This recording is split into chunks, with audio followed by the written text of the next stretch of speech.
To the outside observer, the YOC may simply be a collection of buildings that stretch across nearly 75 acres in Muncie, Indiana. However, the true story and heart of the YOC is told through the commitment of more than 450 staff members who dedicate themselves 24 hours a day to making a difference in children's lives. Hi, my name is Ashley Williams, and I have the privilege of serving as the Director of Program Services here at the Youth Opportunity Center. We'd like to share a few stories of how our team is implementing innovative solutions and investing in the lives of the most vulnerable children from across the state of Indiana.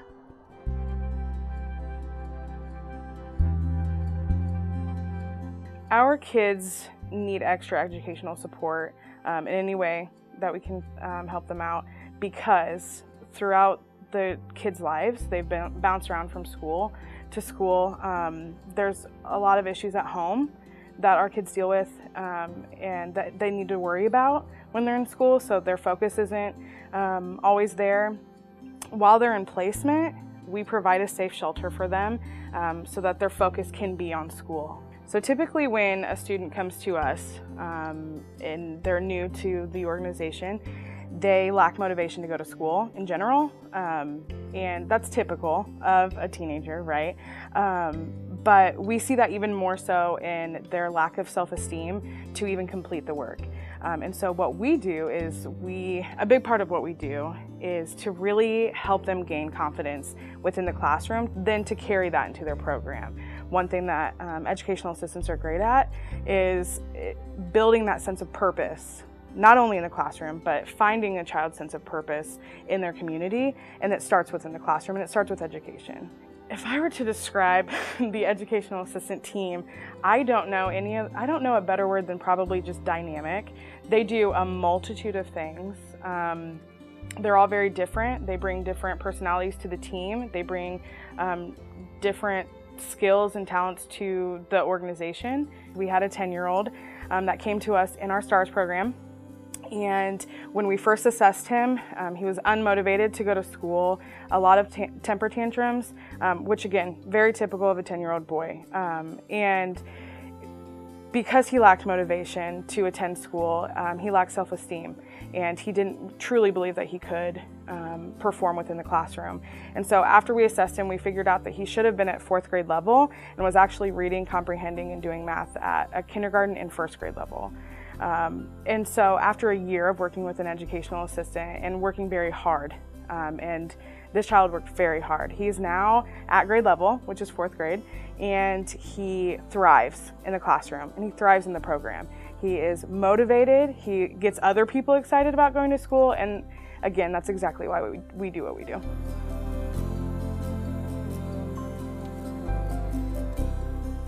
The Youth Opportunity Center, just like its name, I mean, it's an opportunity for kids. Kids come in here for a number of different reasons.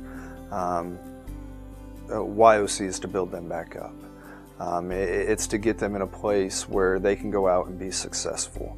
Whether that's through treatment, whether that's through independent living, the education system that we have here. It's to get kids back up on their feet in order for them to be successful when they get out of here.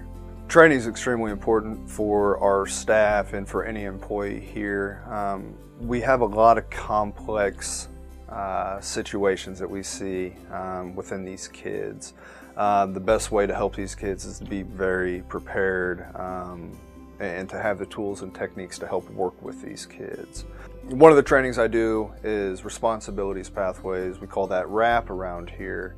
The whole idea of RAP is to help staff make better connections with the kids that we work with. One of the core elements of RAP is really focusing on the underlying needs that the kids are not having been met, rather than responding to the problems. The efforts that we put in with staff and training them has been extremely beneficial. The kids that come here, they change because of YOC as a whole. It's not just the counseling, it's not just the interactions with staff, but it's everything as a whole. Getting staff better prepared, as I had said, to handle the complex issues that these kids face has paid off greatly. I think of a kid that I had coming in, trusted absolutely nobody. The things that his parents had put him through, he had kind of lost hope, would actually go to the extremes to push people away. Prior to him getting out, close to getting out, this kid has made a lot of progress. He's able to trust staff. He's able to receive hugs from staff that prior to that, he would push them away. So the benefits of putting these efforts into training these staff has been extremely beneficial.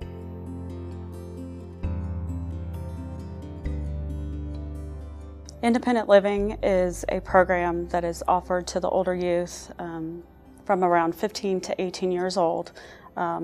What we do is we prepare them for adult life through different activities and programming on campus and off campus. A lot of the youth that come to us are at that developmental stage where if they don't do certain things, fill out their FAFSA, complete their SAT, start getting job experience, start learning about what they want to do while they're here, they're going to leave here, and I don't know if anybody else is going to provide those skills for them. We are somewhat of their guardians while they're here, and we are acting somewhat like parents. So I feel it's our job and responsibility and ultimate duty to provide those independent living skills for those kids. So for budget and financial management, one of the activities that we provide for the youth on campus is a financial workshop.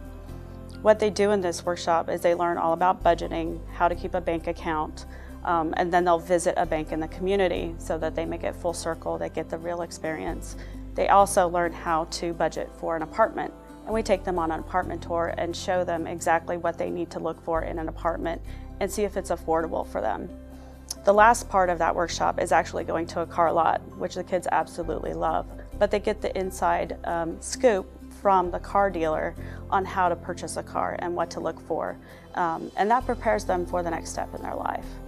We have now applied up to, I think, 18 residents on youth right now for their 21st Century Scholarship that has given them an avenue and a route to college.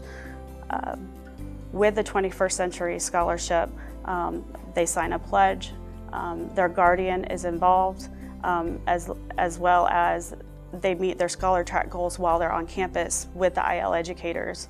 One of those things that they have to do with their Scholar Track is a college tour.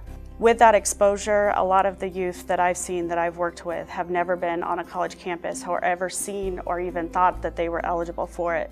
And when they are on that drive home, they're able to express that this is something that they're now interested in and that they have a way through the 21st Century Scholarship to attend. I think through independent living activities, the youth are able to finally focus on something in their future. They love looking forward and thinking about what can be, and someone letting them know that it's possible. The Youth Opportunity Center is about people helping people, not just in small ways, but in life-changing ways. Not every story has a happy ending, and often we never see the final result of our work. But the staff at the YOC know and believe in our mission. Each one has personally accepted the challenge to help kids who are in crisis situations get back on their feet. A difficult task to be sure, but it can be accomplished when we work together. And as you saw in the previous examples, we're witnessing the impact on kids, families, and communities. Thank you for your tremendous support and encouragement.